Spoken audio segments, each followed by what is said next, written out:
പുതിയൊരു വീഡിയോയിലേക്ക് സ്വാഗതം ഗായ്സ്. എൻ്റെ ചാനലിലെ പുതിയൊരു വീഡിയോയിലേക്ക് സ്വാഗതം. ഇപ്പോൾ കഴിഞ്ഞുള്ളൂ ഐവറി കോസ്റ്റ് നോർവേ മാച്ച്. അതിൽ നോർവേ 1-നെതിരെ 2 ഗോളുകൾക്ക് വിജയിച്ചു. എർലിംഗ് ഹാലൻഡ് എന്ന് പറഞ്ഞ പ്ലെയർ 1 ഗോളും, പിന്നെ വേറൊരു പ്ലെയർ ഉണ്ട്, അയാളുടെ പേരൊന്നും എനിക്കറിയില്ല, ആ പ്ലെയർ 1 ഗോളും. അങ്ങനെ 2 ഗോളുകൾ അവരടിച്ചു.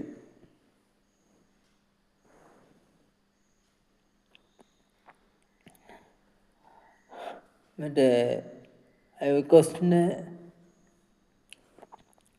കോസ്റ്റിൻ്റെ ആശ്വാസ ഗോള് ഒരു പ്ലെയറാണ്. ആ പ്ലെയറിൻ്റെ പേര് എനിക്കറിയില്ല.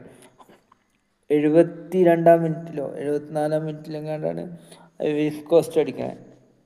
കളി തുടങ്ങി 39-ാം മിനിറ്റിൽ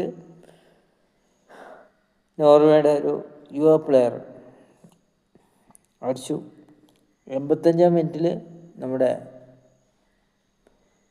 എർലിംഗ് ഹാലൻഡ് ഗോളടിച്ചു. ഇതോടെ എർലിംഗ് ഹാലൻഡിന് ലോകകപ്പിൽ 5 ഗോളായി.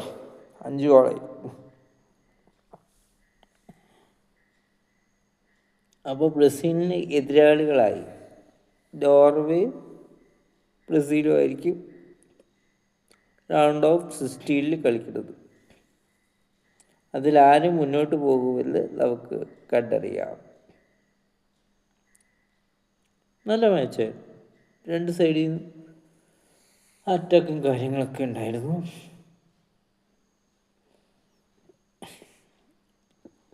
എനിക്കിഷ്ടപ്പെട്ടു മാച്ച്.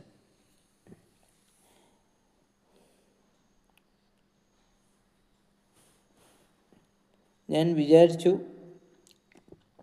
2-ാം പകുതി ഒരു 85-ാം മിനിറ്റിലാണ്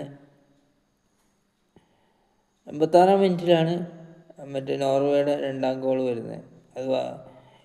അതും ഇതിൽ കൂടെ എർലിംഗ് ഹാലൻഡാണ് അടിക്കുന്നത്.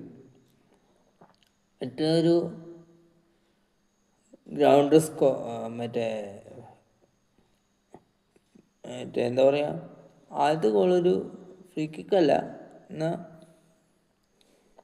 ഫ്രീ കിക്ക് ഗോൾ പോലെയാണ്. ഫോളോ ഇടാനല്ലേ ഫ്രീ കിക്ക് ഗോളൂ, ഫ്രീ കിക്കല്ല. ഇതിൽ കോർണറിലാണെന്ന് തോന്നുന്നു.